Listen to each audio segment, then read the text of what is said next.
ओम नमो भगवते वासुदेवाय।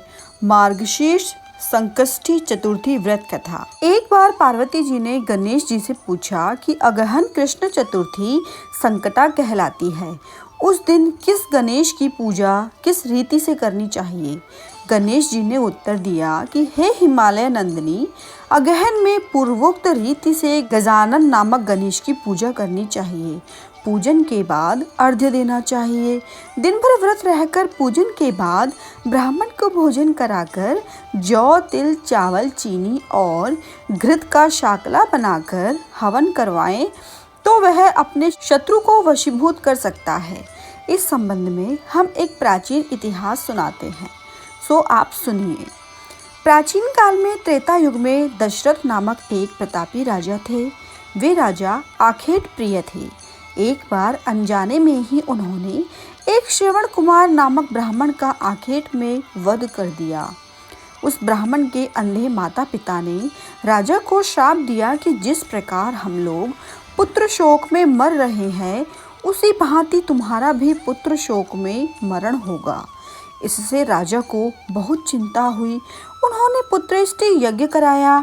फलस्वरूप जगदीश्वर ने राम रूप में अवतार लिया। भगवती लक्ष्मी श्री जानकी जी के रूप में अवतरित हुईं। पिता की आज्ञा पाकर भगवान राम सीता और लक्ष्मण सहित वन को गए, जहां उन्होंने खरदूषण आदि अनेक राक्षस व राक्षसियों का वध किया। इससे क्रोधित होकर रावण ने सीता जी का अपहरण कर लिया। सीता जी की खोज में भगवान राम ने पंचवटी का त्याग कर दिया और ऋष्यमूलक पर्वत पर पहुंचकर सुग्रीव के साथ मैत्री की। तत्पश्चात सीता जी की खोज में हनुमान आदि वानर तत्परित हुए। ढूंढते ढूंढते वानरों ने गिद्धराज संपाति को देखा। इन वानरों को देखकर संपाति ने पूछा कि कौन हो, इस वन में कैसे आए हो, तुम्हें किसने भेजा है, यहाँ पर तुम्हारा आना किस प्रकार हुआ। संपाति की बात सुनकर वानरों ने उत्तर दिया कि भगवान विष्णु के अवतार दशरथ नंदन श्री राम जी सीता जी और लक्ष्मण जी के साथ दंडक वन में आए हैं। वहां पर उनकी पत्नी सीता जी का अपहरण कर लिया गया है।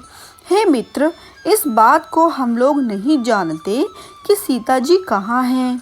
उनकी बात सुनकर संपाति ने कहा कि तुम सब भगवान श्री रामचंद्र के सेवक होने के नाते हमारे मित्र हो। श्री जानकी जी का जिसने हरण किया है और वह जिस स्थान पर है वह मुझे मालूम है। सीता जी के लिए मेरा छोटा भाई जटायु अपने प्राण गंवा चुका है।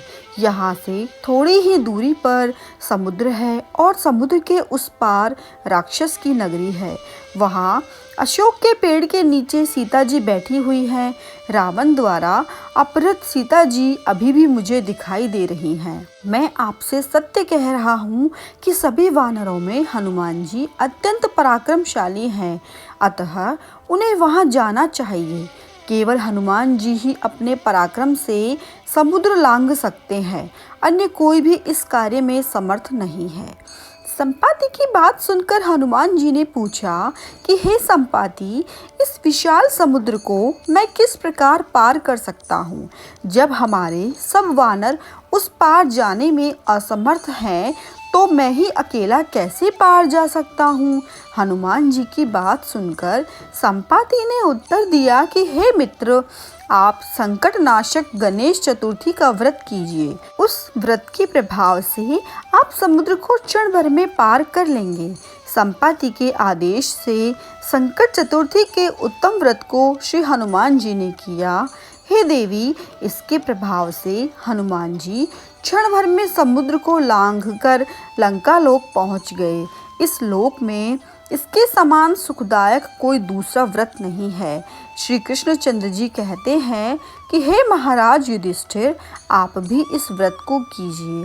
इस व्रत के प्रभाव से आप क्षण भर में अपने शत्रुओं को जीतकर संपूर्ण राज्य के अधिकारी बनेंगे। भगवान श्री कृष्णचंद्र जी का वचन सुनकर महाराज युधिष्ठिर ने गणेश चतुर्थी का व्रत किया। इस व्रत के प्रभाव से वे अपने समस्त शत्रुओं को जीतकर उस वैभवशाली राज्य के अधिकारी बने। श्री गणेशाय नमः।